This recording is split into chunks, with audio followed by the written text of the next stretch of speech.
पंचायत समितीच्या आवारामध्ये बाबळगाव ग्रामपंचायतीच्या भ्रष्ट कारभाराची पालेमुळे उकळण्यासाठी आज आम्हाला माहितीचा अधिकार व इतर कोणतेही कागदपत्रे किंवा कोणत्याही प्रकारची माहिती मिळत नसल्या कारणामुळं व जो भ्रष्टाचार गावात झालेला आहे, प्यायला पाण्याची व्यवस्था नाही आहे, रस्ते अपुरे, निधी पूर्ण काढला गेलेला आहे, गावामध्ये लाईटची व्यवस्था व्यवस्थित नाही आहे, स्वच्छता नाही आहे, स्मशानभूमीकडे जाणारा रस्ता व्यवस्थित नाही आहे, सर्व कामामध्ये भ्रष्टाचार आहे आणि उडवाउडीची उत्तरं दिली जात आहेत.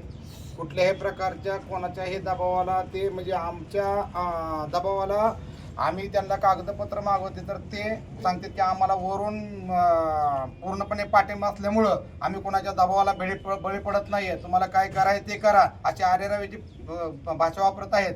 त्यामुळं ग्रामपंचायतच्या कर्मचारी व ग्रामसेवक व सरपंच व पूर्ण बॉडीच्या विरोधात आम्ही आज या ठिकाणी उपोषणाला संविधानिक मार्गाने बसत आहे. तर आमच्या मागण्या प्रशासनाने लवकर मान्य करावा त्या व आम्हाला संविधानिक मार्गाने उपोषण करत असताना आम्ही ज्या आमच्या मागण्यांचा जो त्यांच्याकडं पाठपुरावा केलेला आहे, आम्ही जे माहितीचे अधिकार त्यांना मागितलेले आहेत त्या सर्वांची आम्हाला सर्व माहिती मिळावी व जी प्रशासनाच्या वरिष्ठ पातळीवरून या सर्व बाबळगाव ग्रामपंचायत क्षेत्रातील ज्या विकास निधी आलेला आहे व जी काही कामे चालू आहेत, जी अर्धवट कामे पूर्ण न करता निधी काढलेला आहे, पाण्याची योजना अपुरी आहेत, पियाला पाणी नाही, अतिक्रमण गावामध्ये झालेलं आहे, त्या सर्वांच्या बाबतीमध्ये वरिष्ठ पातळीवरती चौकशी व्हावी या मागण्यासाठी आम्ही आज या ठिकाणी उपोषणाला बसलेलो आहे.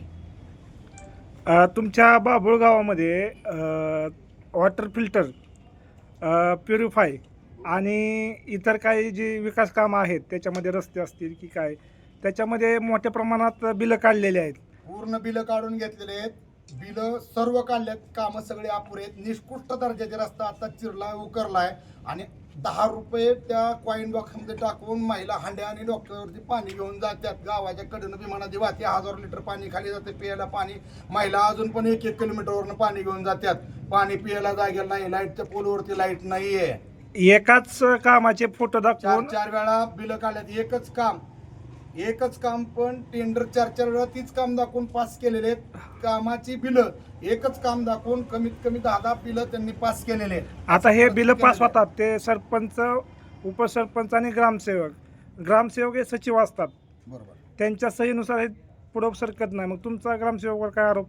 आमचा ग्रामसेवकवरती आरोप म्हणजे आम्ही ज्या मागण्या मागतोय त्यांना त्या आम्हाला पाठपुरावा करून सुद्धा आम्हाला ती कागदपत्रे माहिती मिळत नाहीये. दुसरा मुद्दा, हे आरोप कुणी केला आता सक्षम ठोस पुरावा आमचा एका व्यक्तीवरती कोणत्याही नसून हे सर्वांनी संगनमत करून ह्याच्यामध्ये मोठी टोळी आहेत. पंचायत समितीमधील सुद्धा काय काय कर्मचारी ह्याच्यामध्ये सामील आहेत. तर ग्रामपंचायत स्तरावरती आणि जे तालुका स्तरावरती पंचायत समिती मार्फत चौकशी न करता उच्च शासकीय पदयुक्त नियुक्ती करून वरिष्ठ पातळीवर ह्याची चौकशी व्हावी. कारण ह्याच्यामध्ये बरेचसे लागेबंधे मोठमोठे देंड सापडण्याची शक्यता आहे. ह्याच्यामध्ये नुसते ग्रामपंचायत मधलेच ग्रामसेवक, सरपंच किंवा सदस्य नसून ह्याच्यामध्ये पंचायत समितीमधील सुद्धा कोणते ना कोणते कर्मचारी ह्याच्यामध्ये सामील आहेत. हे आम्हाला 100% खात्री आहे. त्याच्याशिवाय एवढा भ्रष्टाचार मोठा करू शकत नाहीत. गाव पूर्णपणे ह्याने लुटण्याचा प्रयत्न केलेला आहे. साईड पट्ट्या भरलेल्या नाहीत, रस्ते अपुरे आहेत, रस्त्याला चिर आहेत, पाणी प्यायला नाही, गावात लाईट नाही, नुसतं कॉलर टाईट. आम्ही प्रापंचिक, आम्ही पारमार्थिकांना, आम्ही देवा धर्माचे माणसं आहे असं फक्त आव्हान त्यात आणि दांडगावच्या आम्हाला दडपशाही करण्याचा प्रयत्न करतात. तर ह्यांचं पूर्णपणे सखोल चौकशी व्हावी आणि आम्हाला गावाला पूर्ण ग्रामस्थांना याची सर्व माहिती मिळावी व आम्हाला न्याय मिळावा ही आमची मागणी आहे. आता अवसरी गावामध्ये मोठ्या प्रमाणात गायगोट्यात भ्रष्टाचार झालेला आहे 1-2-4 वर्षापूर्वी.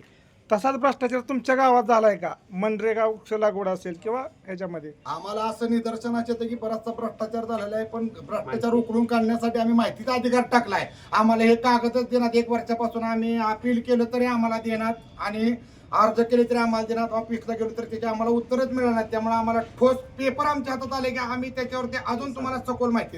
त्या आंदोलना पाठीमागचा उद्देश म्हणजे आज बाभळगावात जे झालेला भ्रष्टाचार आहे, आज शासनाने विकास निधी भरपूर दिला, पण तो विकास निधी जिथं व्हायला पाहिजे तिथं झालाय का?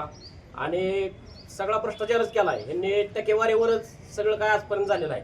आज बाभळगावचा जर विचार केला, छत्रपती चौक ते हनुमान मंदिर इथपर्यंत स्मशानभूमीपर्यंत रस्ता जे आला होता, त्याच्यात जी मध्ये यांनी 50 फुटाचा टपका का ठेवला ते सुद्धा पाहिलं पाहिजे. आज तुम्ही अर्धवट रस्त्याची पूर्ण बिलं काढली द्या आणि आम्ही जर ह्याची माहिती मागायला गेलो किंवा त्या रस्त्याची बिलं आम्हाला द्या तर सरपंच उडवा उडवीचं उत्तर देतात, बाबा आमच्याकडे ती नाही, कॉन्ट्रॅक्टदाराकडे तुम्ही कॉन्ट्रॅक्टदाराकडे जावा, तुमच्या सहीशिवाय बिलं निघतात का मला तुम्ही सांगा. आज मला सांगा बाबळगावला आज महिलाच्या डोक्यावरचा हंडा कधी खाली येणार.